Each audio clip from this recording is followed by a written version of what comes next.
Bonjour à tous. Nous arrivons maintenant à ce moment où on va ouvrir le livre de Dieu, c'est-à-dire la Bible, pour entendre ce que Dieu a à nous dire. Nous croyons ici, nous, à l'Église protestante évangélique de Chelles, que Dieu parle à son peuple, il parle aux êtres humains par la parole de Dieu qui est la Bible. Mais avant d'ouvrir la Bible, j'aimerais commencer mon message en revenant sur un film qui a été réalisé il y a plus de 7 ans. En 2016 est paru le film Tu ne tueras point, un film réalisé par Mel Gibson qui nous raconte l'histoire authentique d'un homme qui s'appelait Desmond Doss. Cet homme s'est enrôlé dans l'armée américaine lors de la Deuxième Guerre mondiale. Desmond Doss voulait être solidaire de son pays et des pays alliés dans leur lutte contre le totalitarisme, contre les nazis, les fascistes, etc. Doss est donc affecté à la 77e division d'infanterie. Il est envoyé sur le théâtre de la guerre du Pacifique pour participer à la bataille d'Okinawa, au Japon. Contrairement aux autres soldats, Doss décide de ne pas porter les armes. Cet homme a la conviction forte qu'il ne faut pas tuer. Il est donc affecté au poste d'auxiliaire sanitaire. Alors Desmond Doss, par sa foi, par son courage, par ses convictions, a pu sauver des dizaines de vies et il n'en a enlevé aucune. Étonnant, n'est-ce pas? Desmond Doss est le seul objecteur de conscience de toute l'histoire militaire américaine à avoir gagné une médaille du mérite sans avoir fait couler le sang. Et c'est la Bible qui avait inspiré ce soldat à refuser de tuer.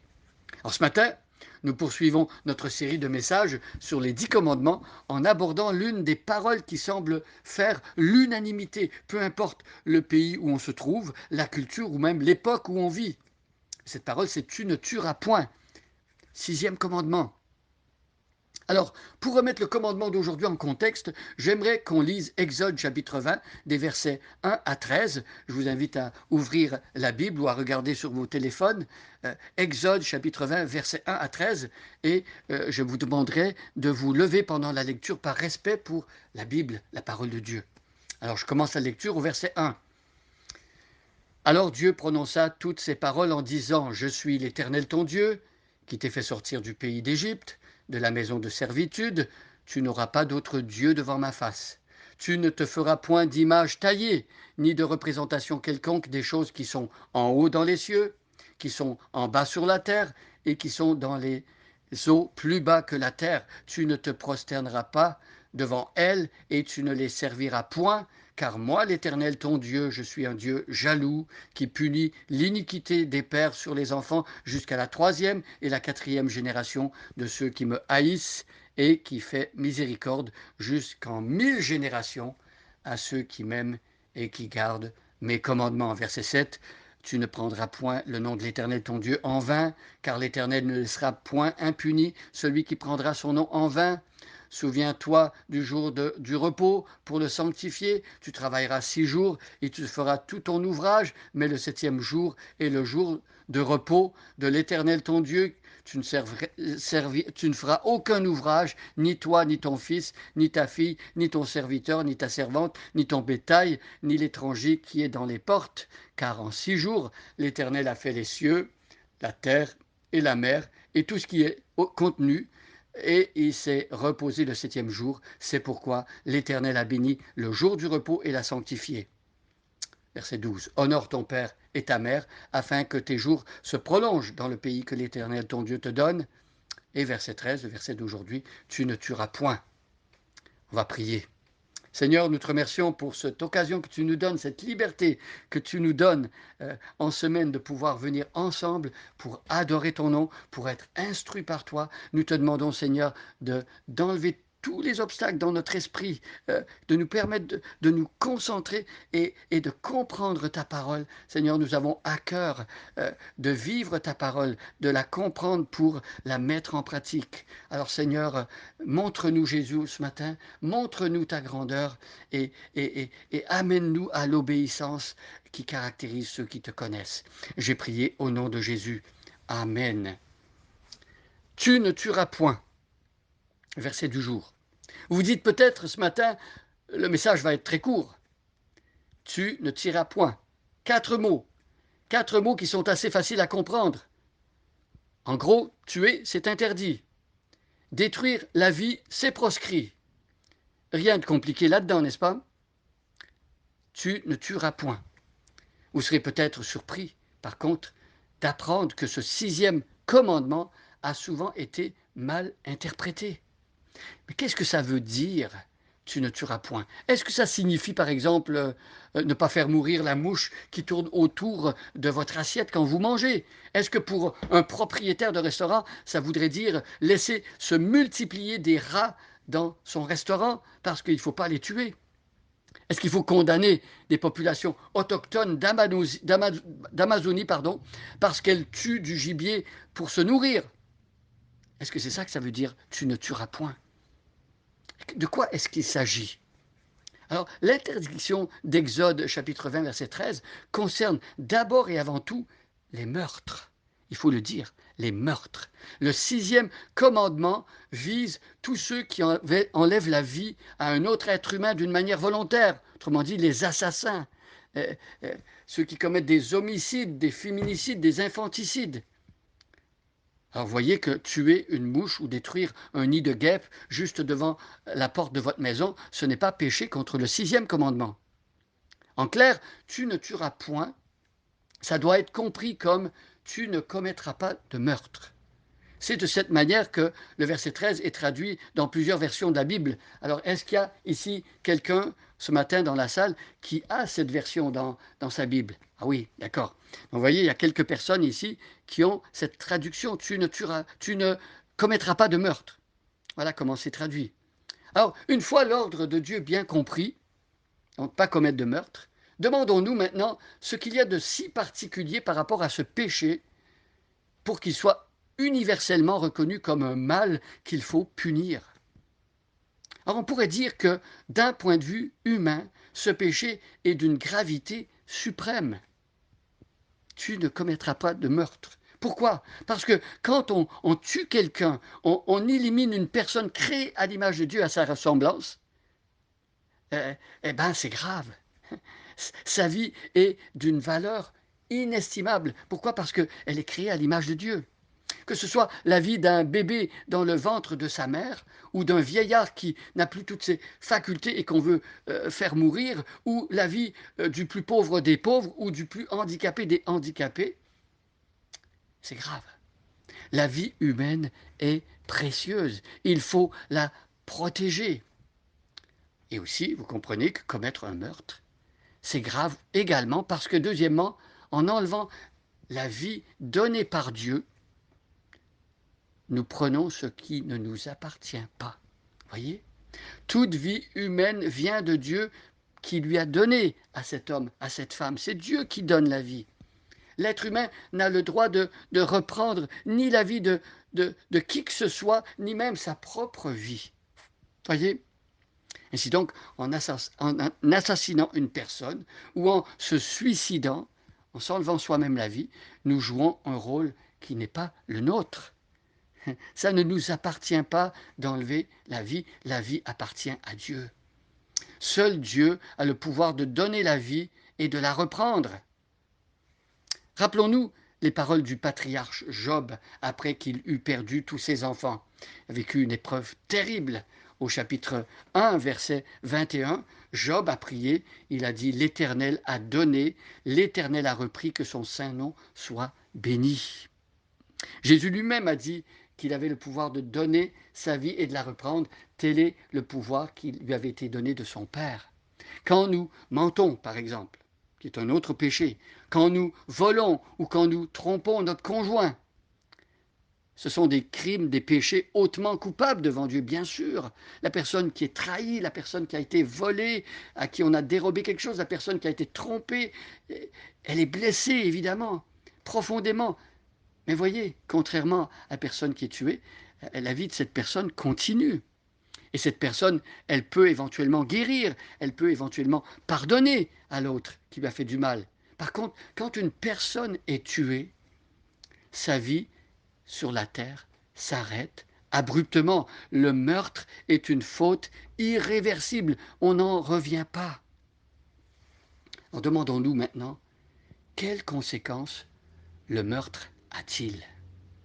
Alors les conséquences du meurtre, évidemment, sont innombrables. D'abord, il y a des conséquences pour la personne qui est tuée, qui est assassinée. Pour la personne assassinée, les conséquences sont terribles. Pensez-y un instant. Cette personne va être privée de sa vie sur la terre. Mes amis, ça pourrait vous paraître évident, mais nous ne sommes pas comme des chats. La légende dit que les chats ont 9 vies. Nous n'avons pas 9 vies. Ce n'est pas non plus comme les jeux vidéo où on peut avoir plusieurs vies. Nous n'avons qu'une seule vie. Hébreux 9, 27 nous dit il a été donné à l'homme de mourir une seule fois, après quoi vient le jugement. Voyez, quand une personne est abattue de sang-froid, quand elle est arrachée à ses proches, à sa famille, eh bien cette personne bascule dans l'au-delà. Elle doit se présenter devant Dieu. Se pose alors la question par rapport à cette personne tuée, est-ce qu'elle était prête? Est-ce qu'elle s'était réconciliée avec Dieu? Est-ce qu'elle s'était repentie de ses péchés? Voyez, il y a des conséquences terribles, bien sûr, pour la personne tuée. Et c'est terrible. Mais réfléchissons maintenant à ce qui se passe pour le meurtrier aussi. Alors celui qui a assassiné quelqu'un, bien sûr, il est coupable devant Dieu. Il a violé la sainte loi de Dieu. Il devra un jour rendre compte pour sa faute. Il mérite la condamnation selon la parole de Dieu. Hein? L'âme qui pêche, c'est celle qui mourra, nous dit le livre d'Ézéchiel. Et Romains 3, 23 nous dit le salaire du péché, c'est la mort. Voyez, les conséquences sont terribles. Les conséquences du péché sont aussi très graves quand on tue quelqu'un. Et des conséquences terrestres cette fois-ci. Là, j'ai parlé de conséquences éternelles dans l'au-delà. Mais sur la terre, celui qui a tué vit des conséquences terribles aussi. Alors, cette personne ira en prison pendant plusieurs années. Dans certains pays, on pratique même la peine de mort. Cette personne risque d'être, elle aussi, entraînée dans l'éternité. En tout cas, sur la terre, s'il n'y a pas la peine de mort, cette personne va être privée longtemps de sa liberté. Elle va être privée de sa famille, coupée de sa femme et de ses enfants, si la personne est mariée, ou de ses frères, sœurs et parents. La personne va être privée de sa carrière. Elle va faire face un jour au jugement de Dieu. Mais les conséquences du meurtre ne s'arrêtent pas là. Il y a des conséquences pour la personne qui a été assassinée, il y a des conséquences pour la personne qui a tué, mais il y a aussi des conséquences terribles pour les proches du défunt. Pour les proches de la personne qui est morte, les conséquences sont aussi très douloureuses, pensez-y. L'absence insupportable de la personne qu'on aimait, le frère, la sœur, la mère. Et puis il y a la colère. Pourquoi est-ce qu'on a enlevé la vie de cet homme, cette femme, cet enfant qui n'avait rien fait? Et il y a le désir de justice, parfois la vengeance qui brûle au cœur d'une personne qui s'est vue enlever son frère ou sa sœur ou sa mère. Et évidemment, beaucoup de larmes. Beaucoup de larmes. Voyez, le meurtre entraîne des souffrances terribles, même pour le meurtrier. Le meurtre laisse dans son sillage des vies brisées. Chaque jour, la vie de nombreuses familles est bouleversée parce qu'on n'a pas pris à cœur l'ordre de Dieu.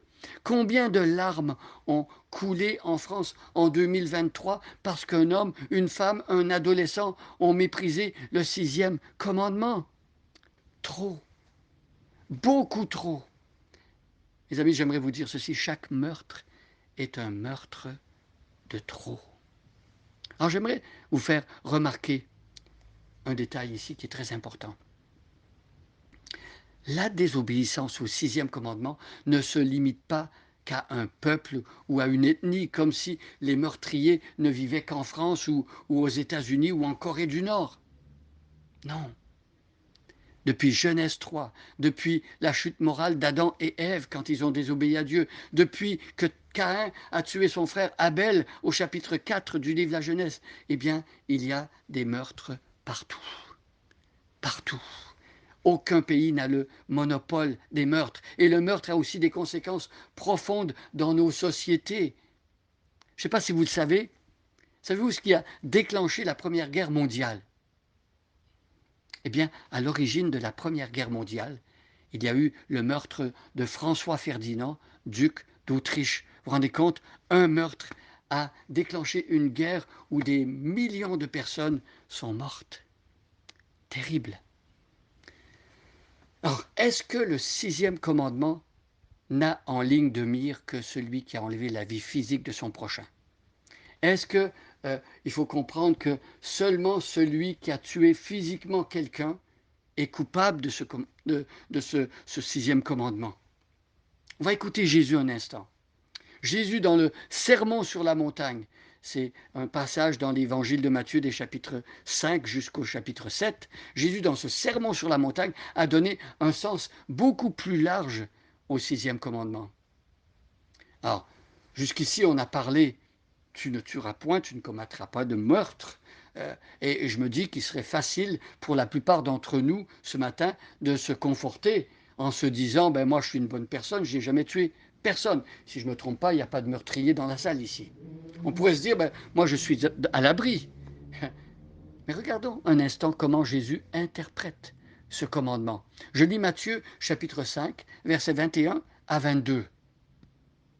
Vous avez entendu qu'il a été dit aux anciens, tu ne tueras point, celui qui tuera mérite d'être puni par les juges. Mais moi, je vous dis que quiconque se met en colère contre son frère mérite d'être puni par les juges et que celui qui dira à son frère raka, imbécile autrement dit, mérite d'être puni par le Sanhédrin et que celui qui lui dira insensé mérite d'être puni par le feu de la géhenne, l'enfer. Alors, pour évaluer le niveau de moralité d'une personne, Jésus, vous avez remarqué, il ne se limite jamais qu'aux actions extérieures, qu'aux apparences, que ce qu'on peut voir de nos yeux. Jésus veut toujours aller à la racine du problème. Voyez? Alors, la question se pose, alors d'où viennent les meurtres?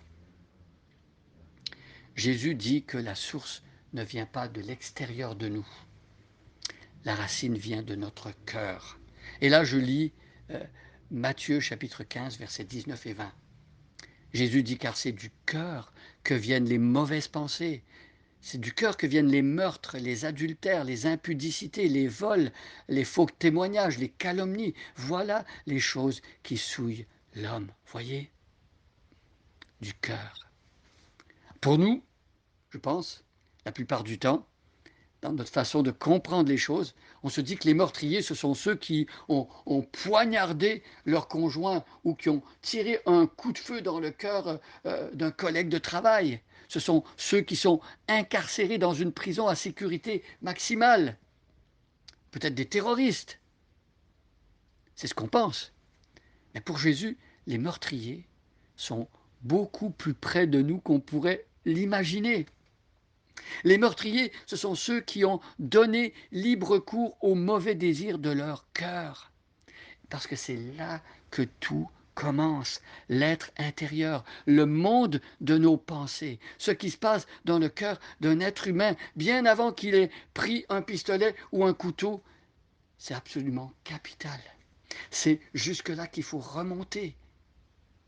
Jacques, vous savez, celui qui a écrit la lettre de Jacques. Jacques qui est le demi-frère de Jésus, parce que Jésus a eu des frères et sœurs après que Marie ait eu cet enfant quand elle était vierge.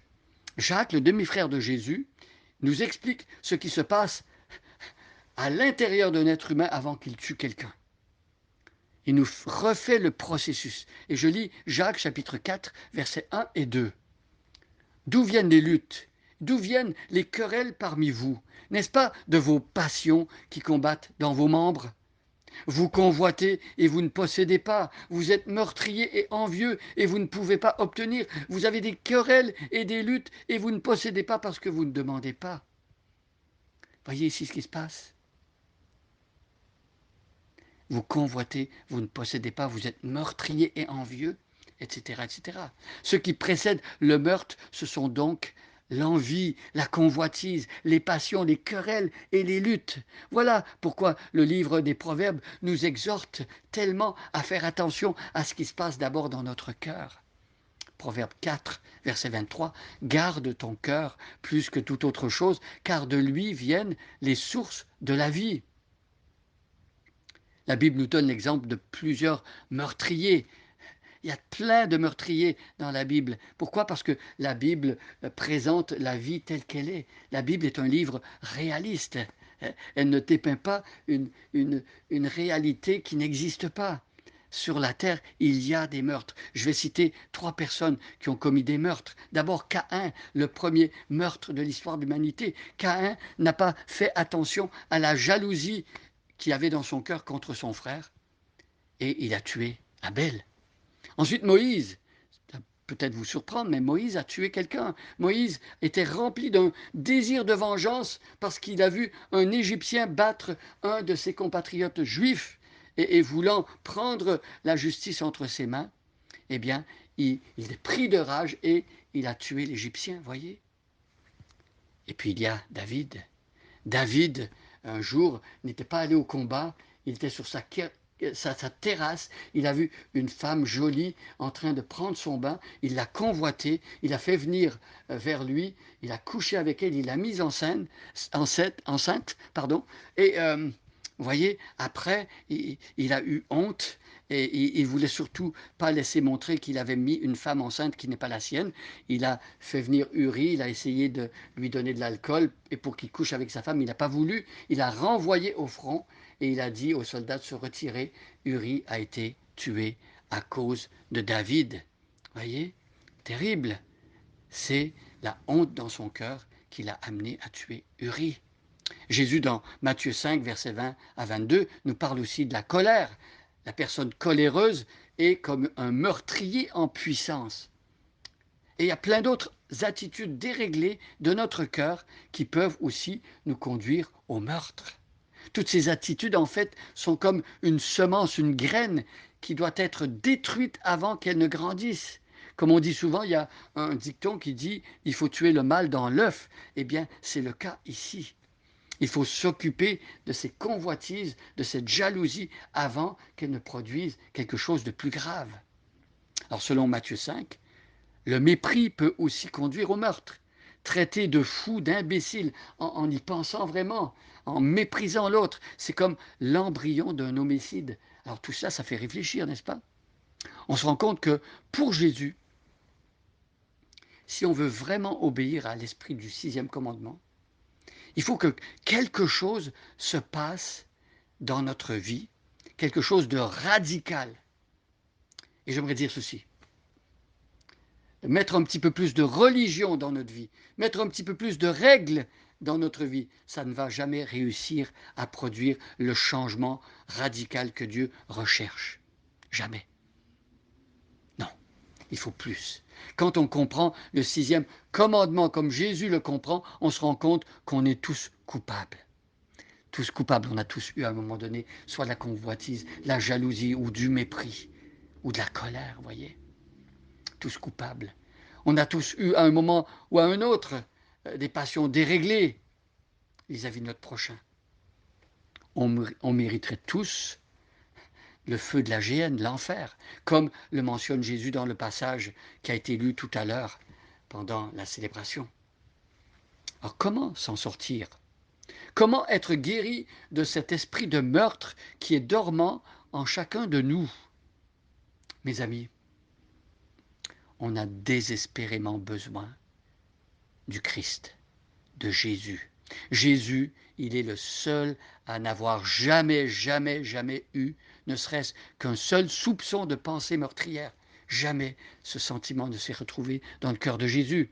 Jésus, qui est le prince de la vie, il a été, lui, victime du pire des meurtres de l'humanité, du plus injuste crime de l'histoire de l'humanité, du plus sordide des crimes. Pourquoi? Pour délivrer de l'esprit de meurtre qui dort en chacun de nous, tous ceux qui vont placer leur confiance en lui. Voyez, la foi en Jésus nous donne un cœur nouveau. Quand on est uni au Christ par la foi, on reçoit un cœur différent, une nature nouvelle, par pure grâce. Tout cela est immérité, c'est une faveur qu'on ne gagne pas, que Dieu nous donne gratuitement. Alors, quel grand principe pouvons-nous retenir de ce 6e commandement ce matin? Premièrement, ni vous, ni moi, ni personne d'autre n'a le droit de priver quelqu'un de sa vie physique. Je répète, ni vous, ni moi, ni personne d'autre n'a le droit de priver quelqu'un de sa vie physique, parce que la vie est donnée par Dieu, parce que la vie appartient à Dieu, parce que la vie a un caractère sacré. Nous sommes créés à l'image et à la ressemblance de Dieu. Les chrétiens, donc, vont chercher à soutenir tout ce qui favorise la vie. Les chrétiens vont chercher à protéger la vie, vont chercher l'épanouissement de la vie. Deuxième principe, les envies de meurtre doivent toujours être traitées à leur racine, c'est-à-dire au niveau du cœur. On ne cherche pas simplement à changer un comportement extérieur, on cherche ce qui se passe dans le cœur. Jésus veut déraciner l'embryon du meurtre en nous. Jésus veut nous donner, on l'a dit tout à l'heure, un cœur nouveau, une nature nouvelle qui ressemble à celle de Christ et qui déteste le meurtre. Troisièmement, pour que l'esprit de meurtre qui sommeille en chacun de nous soit guéri, eh bien, nous voulons demander à celui qui s'est laissé assassiner pour nous délivrer, c'est-à-dire Jésus, nous voulons lui demander de régner en nous, d'être le roi et le maître de notre cœur, de dominer sur nos sentiments, sur nos attitudes, ce que nous avons de plus profond en nous. Et mes amis, ça c'est un combat de tous les jours, au niveau de notre cœur. Même en tant que chrétien, nous voulons prier à tous les jours, demander à Dieu, garde mon cœur plus que toute autre chose, aide-moi à garder mon cœur, parce que c'est de lui que viennent les sources de la vie. Alors, nous voulons que Jésus règne dans notre cœur contre la colère qui vient si facilement. Seigneur, donne-moi la victoire sur la colère. Nous voulons prier que Dieu touche notre cœur pour que le mépris disparaisse de nos cœurs, que nous en soyons purifiés. Nous voulons être débarrassés de cette jalousie. Seigneur, délivre-nous de cela et contre la convoitise.